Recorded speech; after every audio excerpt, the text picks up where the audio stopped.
All right, guys. So now, since last time, the update here is that I've gotten the parts for what I need for my fuel leak issue. As last time, you want to make sure everything is open and ventilated.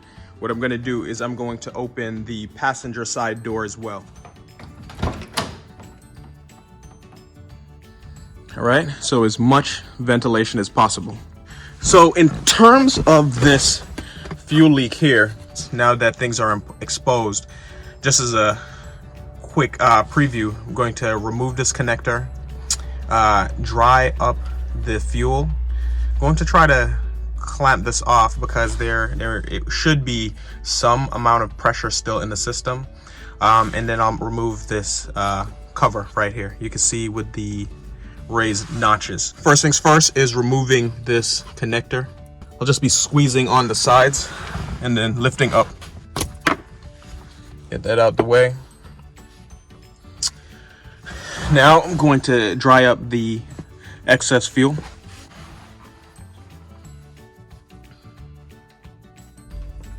All right, so now that things are being dried up a little bit, one thing that's helpful is that I could see the fuel slowly covering the area again. Here, I'll give you an example. It's completely dried around the spout, and you can see the fuel covering the area. One more time.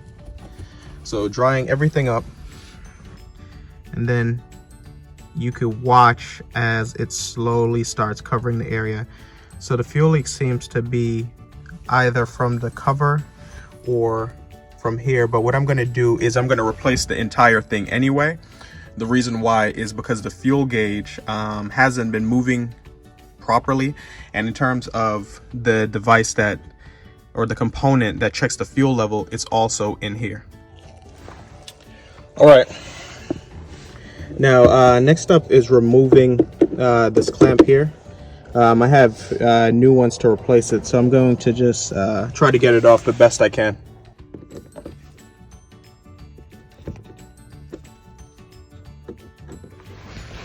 All right. Now, with this off, you want to feel the hose itself, right? It should feel soft, right, to the touch, and still pliable.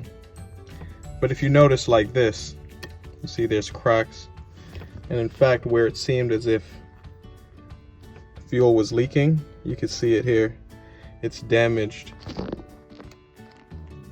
cracked, and that's going to continue being an issue if it's not addressed. But anyway, with that out the way, we could get to the removal of the sending unit. Now, with the hose issue out the way, I'm going to show you something else to show that the actual sending unit has a crack in it. So again, now here, drying the area again. Of course, the cracked hose, the torn hose, could cause it to leak, right? Now I've dried off the unit, and you could slowly see as it's getting damp again. You can see the movement of the fuel across the top of the sending unit.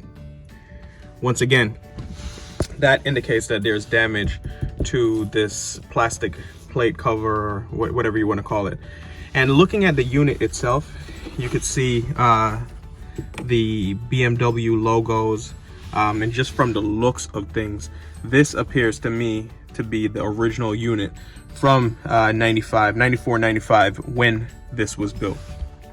So next up is removing this ring. As always, righty-tighty, lefty-loosey. So what I'm going to do is I'm going to use something that's not too sharp, perhaps a flathead screwdriver like this. Right, you want to get something with pretty good coverage so that it doesn't damage these rings. But taking it and hammering it to the point that it turns off. After you do that, that will allow it to come up. So it's not really rocket science here. Need a hammer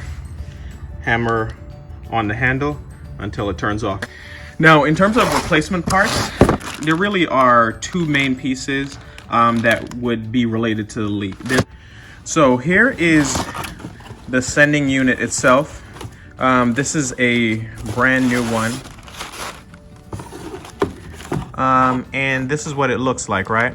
When we were looking at it in the car, there was the part with the connection, the electrical connection. Here's where the hose connected to. And this is what the top itself looks like. This assembly right here, it moves as more fuel goes in. It rises naturally and then it lowers. And that's what is connected to the fuel gauge to let you know how much fuel is there. Now underneath, right here where my thumb is touching, there's a seal. This is the seal that goes on the sending unit underneath. I haven't taken off the entire thing yet, but I anticipate that this seal, for the sending unit seal, will be damaged such that fuel could be coming from there. And in fact, it could be the only thing that is damaged, but I'll be replacing both of these here.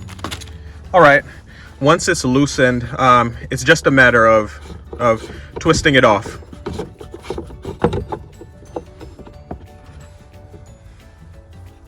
You want to inspect this as well to see if there's any obvious damage to it. There is none that I can see. Now, once that's off, the unit itself, the assembly, it comes out. So you could shift it around a little bit, and there you go.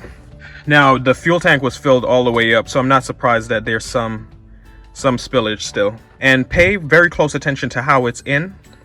Because when you put it back in, sometimes they could give a little bit of trouble.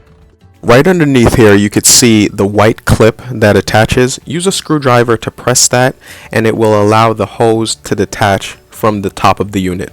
This is what you're left with. Just hang tight to this unit because you'll be plugging it into the next one. And the ring is right here. There we go. This is the ring that gets replaced. So let's take a look at the old parts and see if we could inspect it for damage and figure out what might have occurred.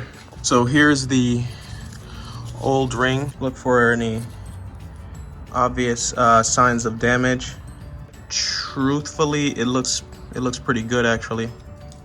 When stretching it, I don't see any clear damage or anything like that, but I got a replacement OEM one anyway because it's like a, you know, as they say, while you're in here. Now looking at the old sending unit, inspecting this for damage,